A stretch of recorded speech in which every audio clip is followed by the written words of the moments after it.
Olá, meus amores! Estamos estudando gêneros textuais ou tipos de textos. Já vimos fábulas, poemas, contos. Vimos dois tipos de contos, os contos acumulativos e os contos de fadas. Agora vamos conhecer um novo tipo de texto chamado texto instrucional. Esse nome é bem chatinho, mas é bem simples. O próprio nome lembra o quê? Instrucional, vem de instrução. Quando alguém explica como se deve fazer uma determinada coisa. Então, isso é instrução. Instrução é uma explicação. Então, o texto instrucional ou os textos instrucionais são aqueles que nos passam alguma instrução de como agir diante de uma determinada situação. Eles descrevem etapas que devem ser seguidas, ou seja, o passo a passo. Agora vamos ver alguns exemplos de textos instrucionais. Uma receita de bolo.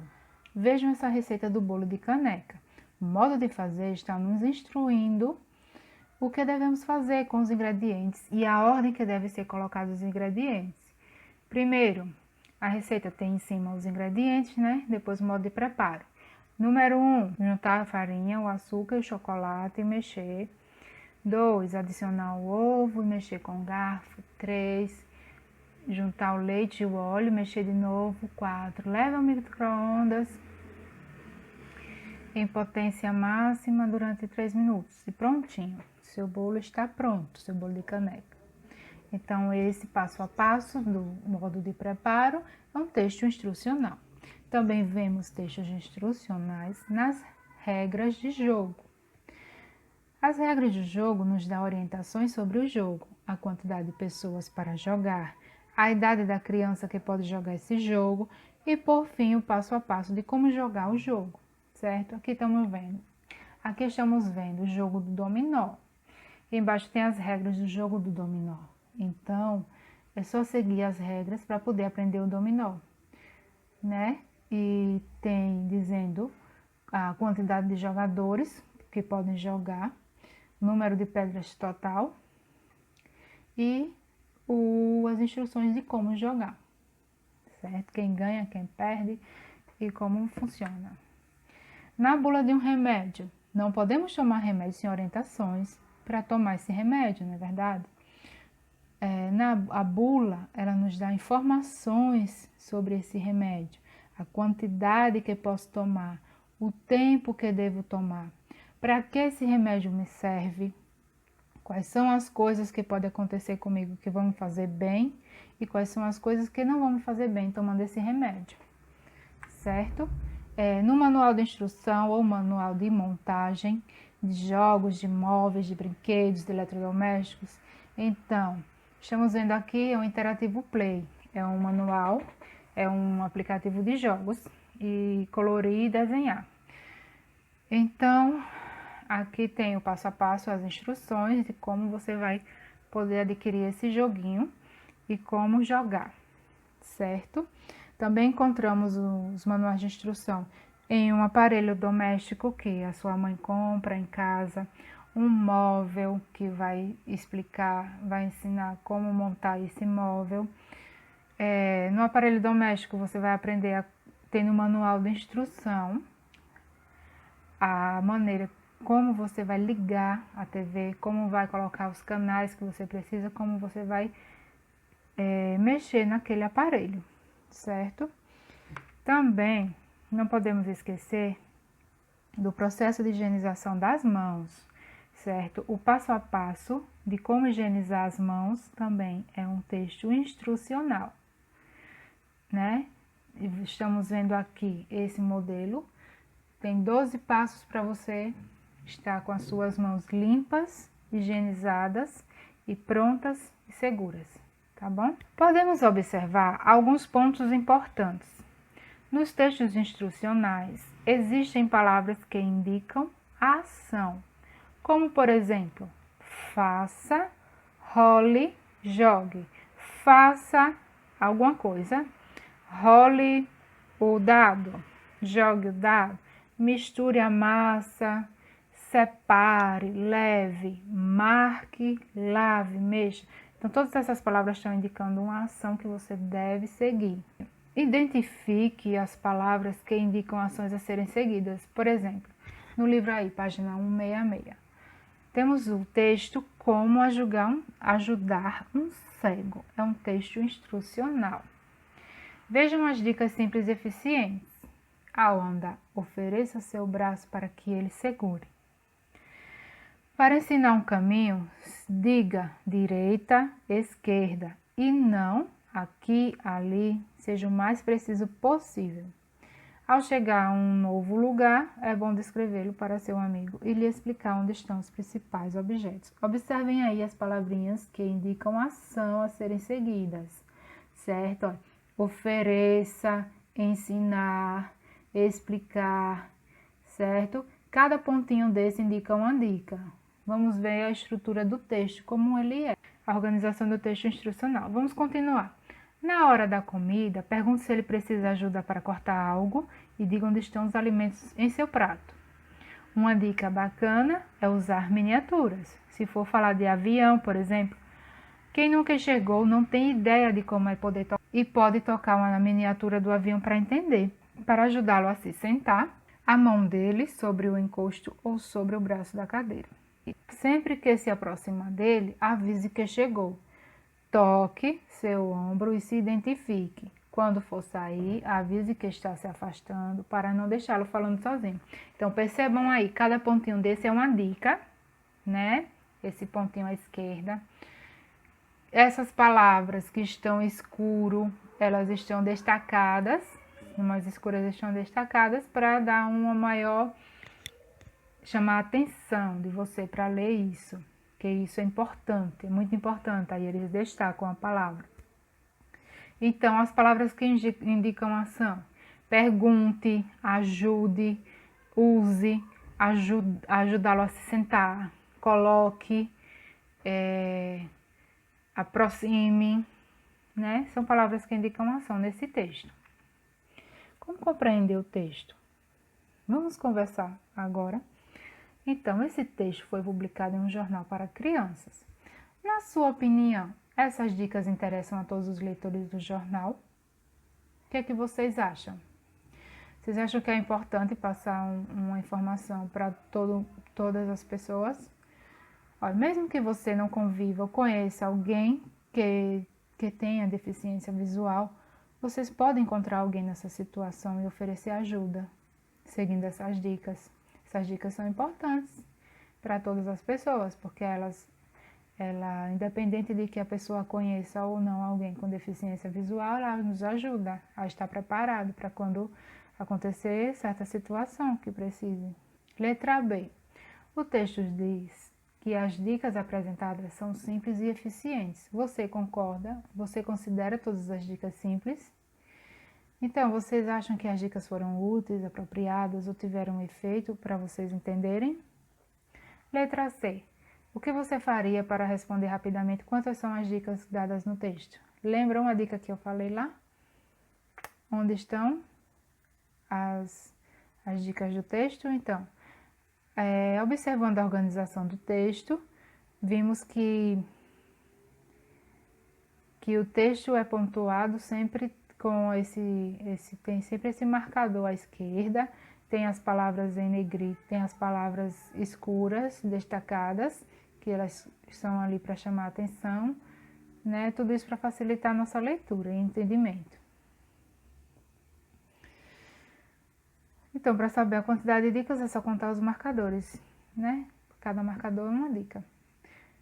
E, relembrando, o texto instrucional tem o objetivo de ensinar algo ao leitor que não sabia fazer, com as regras de um jogo, como as regras de um jogo, o funcionamento de um aparelho, a construção de um objeto, etc. Você pode apresentar desenhos que esclarecem ou apenas ilustrem as orientações escritas. O que o texto que você leu ensina? O que é que vocês acham que ele ensina? Por que não se deve usar as palavras aqui e ali para ensinar um caminho a uma pessoa com deficiência visual? Tem lá no texto que eu acabei de ler e expliquei a vocês.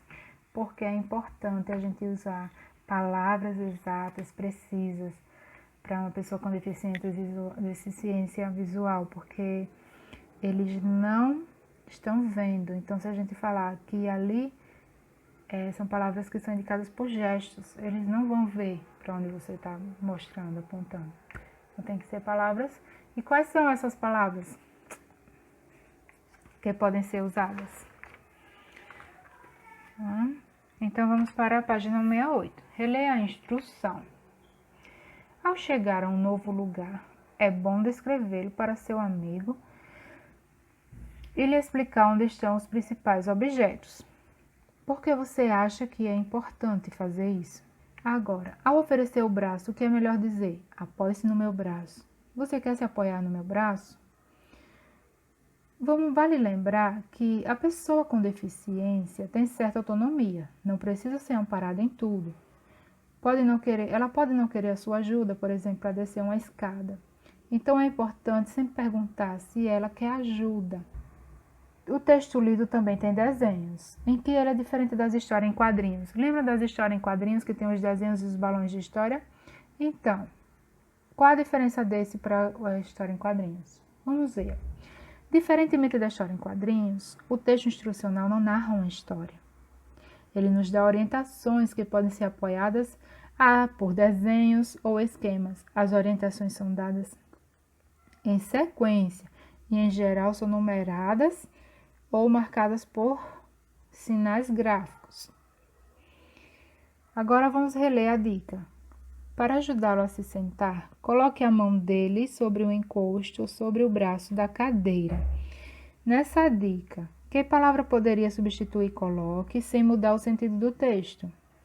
Na letra B, que palavra você costuma usar, colocar a que você escreveu? Então, em algumas regiões do Brasil, usam-se mais comumente colocar no sentido de pôr, e em outras, pôr é mais frequente em determinados grupos, usa-se botar. Colocar e botar são formas de uma linguagem mais descontraída ou informal. A galinha ruiva. No tempo em que as galinhas tinham dentes, existia um sítio muito bem cuidado, onde vivia uma galinha ruiva muito trabalhadeira. Moravam lá também um patinho e um porquinho, que ao contrário de Dona Galinha, eram brincalhões e preguiçosos. Certa vez, Dona Galinha, ciscando daqui, ciscando de lá, encontrou alguns grãos de milho bem amarelinhos e disse: "Vou plantar estes lindos grãos e pés de milho vão nascer. Que beleza! Depois um bolo de fubá bem gostoso vou fazer." Quando estava saindo para plantar seus grãos de milho, viu o patinho e o porquinho e pensou: "Vou chamar meus amiguinhos para me ajudar. Assim acabaremos mais rápido e comeremos um gostoso bolo de fubá." "Amiguinhos, quem pode me ajudar a plantar esses grãos?" O patinho e o porquinho, que não gostavam muito de trabalhar, responderam: "Eu? De jeito nenhum", disse o patinho. "Eu também não. Estamos muito ocupados brincando no quintal", disse o porquinho. "Então tudo bem, pode deixar que eu faço isso sozinha." E assim no canteiro do jardim, a galinha ruiva preparou a terra e plantou os grãos. Depois de alguns dias, lindos pés de milho nasceram, e ela, muito alegre, chamou novamente o porquinho e o patinho. "Quem pode me ajudar a molhar os pés de milho?" "Eu? De jeito nenhum", disse o patinho. "Eu também não. Estamos muito ocupados brincando no quintal", disse o porquinho. "Então tudo bem, pode deixar que eu faça isso sozinha." O tempo correu e, com o passar de alguns dias, novos pés de milho começaram a surgir. Eles foram crescendo e espigas de milho bem amarelinhas foram aparecendo. E a galinha ruiva, sempre bem-humorada, chamou novamente seus amigos. "Quem pode me ajudar a colher estas espigas?" "Eu? De jeito nenhum", disse o patinho. "Eu também não. Estamos muito ocupados brincando no quintal", disse o porquinho. "Então tudo bem, podem deixar que eu colhe sozinha." Depois de preparar a terra, plantar e colher, chegou a hora de tirar o milho das espigas. Este é um trabalho demorado e a galinha ruiva vai precisar de alguém para ajudá-la. Quem pode me ajudar a debulhar estas espigas? Eu, de jeito nenhum, disse o patinho. Eu também não. Estamos muito ocupados brincando no quintal, disse o porquinho. Então tudo bem, podem deixar que mais uma vez eu faço isso sozinha. Depois de debulhar o milho, a galinha ruiva precisava moê-lo e chamou os dois outra vez. Quem pode me ajudar a moer estes grãos de milho? Eu, de jeito nenhum, disse o patinho. Eu também não. Estamos muito ocupados brincando no quintal, disse o porquinho. Então tudo bem, podem deixar que eu faça isso sozinha. E o fubá amarelinho estava pronto. Agora é só fazer um bolo de fubá bem gostoso e pôr no forno para assar. A galinha ruiva chamou seus amiguinhos. Quem pode me ajudar a fazer um delicioso bolo de fubá? Eu? De jeito nenhum, disse o patinho. Eu? Também não. Estamos muito ocupados brincando no quintal, disse o porquinho. Então, tudo bem, podem deixar que mais uma vez eu faço isso sozinha. Que cheirinho gostoso, que delícia! O bolo de fubá já está assado. E assim a galinha ruiva arrumou a mesa e pegou uma faca para partir o bolo. O patinho e o porquinho vieram logo, atraídos pelo cheirinho do bolo. Quem pode me ajudar a comer o bolo de fubá quentinho? Eu, disse o patinho. Eu, disse o porquinho. Não, não e não. Vocês não quiseram me ajudar? Agora podem continuar com suas brincadeiras que eu como tudo sozinha. E o patinho e o porquinho aprenderam que quem quiser coisas boas deve trabalhar também. E esta história entrou com pé de pato e saiu com pé de pinto. Quem quiser que me conte 5. Bom, gostaram da historinha da galinha ruiva? Agora vamos fazer uma atividadezinha com ela, certo? Cozinhando com a galinha ruiva. No quadro abaixo estão os ingredientes para fazer um bolo de fubá e uma sopa. Vamos preparar os ingredientes da sopa do bolo para que a galinha ruiva faça o bolo. Certo? De um lado vocês vão colocar os ingredientes da sopa e do outro lado os ingredientes do bolo. E é isso aí. Lembrando, as atividades de hoje vocês vão ver no livro da página 166 a 168 e as atividades no caderno da galinha ruiva. Bons estudos a todos e um beijão da tia.